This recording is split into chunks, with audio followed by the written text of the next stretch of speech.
Alright, what's going on, guys? T Torres back here for another video. So, you may be wondering, why is the GROM all tore apart? Well, we are going to be taking off the Chimera intake, and we have the man-in-the-box intake here, along with the clutch springs and the lifter plate.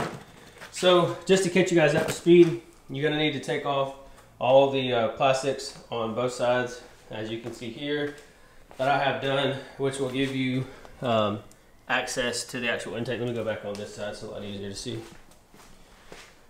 So I've already got pretty much the intake loose. Just need to undo this sensor clip here, and then we'll start to remove this stuff, and I'll walk you guys through the process of doing the man-in-the-box intake. Nothing against the Chimera intake. I just was man-in-the-box intake. It's nice, cool, and it's power proven as well to run the most efficient power paired with the Yosh exhaust, so why not? And the man-in-the-box intake is made right here in the good old USA. Okay, off camera, I got everything kind of not marked, but mocked up on the man-in-the-box intake. So this is how it's going to be. The sensor is going to sit like this. Obviously, it's not tightened all the way. This breather hose is going to sit like that. What else? Unfortunately, I was going to try to skate by without having to remove this breather hose, but it's 100% going to have to come off. So they give you a supplied longer one, because where the intake sits and where it mounts to, there's no way you'll be able to reach to that to the actual breather hose itself. So, like I said, your fattest nut and bolt are going to go to the breather hose, and then the two smaller ones are going to go right here for your sensor. And then I'm not going to put the cone on. I'm not going to tighten this all the way. And then we have obviously a clamp that's going to go here. So I'm going to work on getting this hose off, and then getting the new one fitted on, at least to get that ran. Yeah, so I'll catch up with you all just as soon as I get this breather hose off. Right, let me see if I can zoom in. Yeah, right there for you guys. Let's go ahead and get that off now. Alright, I'm going to be 100% honest with you. It was not fun getting that off, and it was not fun getting this one on.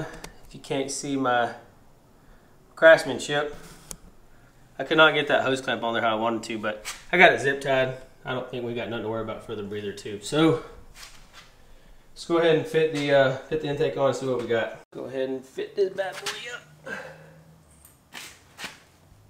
Got that.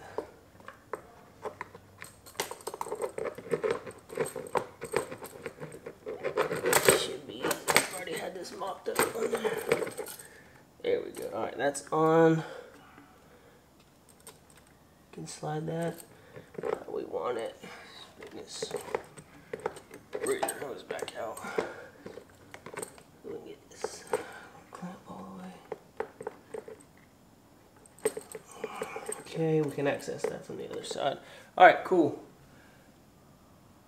So we getting there.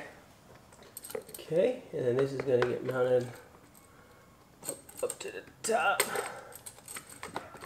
It's kind of a tight fit up here, but what we got to do. Alright, we'll get that. We'll go ahead and get that little bolt started. Okay, this is the right one. Let's get this, we'll just get this started and set in there so it can be a nice little placeholder for us. Okay, just like that. It's held in place. So I'm gonna go ahead and finish running the breather hose to the crankcase filter, and then we got a little zip tie for that, and then we can put on the main filter and tighten everything down. Make sure we tighten this hose clamp down here at the bottom, and then yeah, button everything back up, and we should be close to firing this bad boy up. I will say the connector piece that man-in-the-box provides you is a lot better than the cable that Chimera provides you. I'll go ahead and hook that up on the other side of the bike now. Alright, intake is now installed. The only admin note that I would make is make sure whenever you build your actual intake on the ground that you have your plug side going that way. I'm pretty sure I installed this nut and bolt the opposite way, but it's okay, it's not going to hurt performance. But everything is nice and snug. Got the sensor done.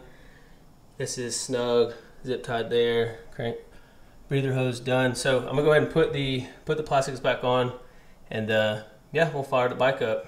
Like I said, the biggest thing is getting this crankcase hose, breather hose on the new one, and then getting through there and getting the actual, I don't even have it yet, getting the actual old one off. It was not fun.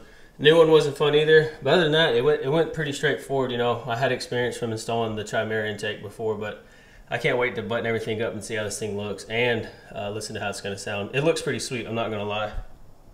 I may in the future change the red to black, because the bike is yellow and black, so we'll see how it looks. So let me get everything buttoned back up, and we'll fire it up. All right, let's fire the bike up for the first time. Whew, got everything put back on. This bike never wants to start on the first go though, so.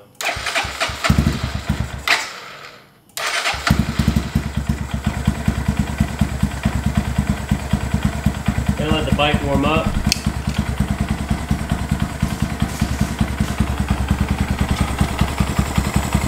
I don't think the red looks too bad against the yellow. Like I said, gonna let the bike warm up, and then yeah, we'll give it some revs.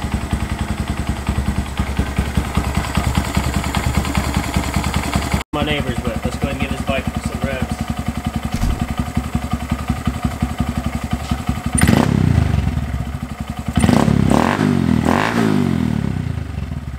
Get you guys a little closer.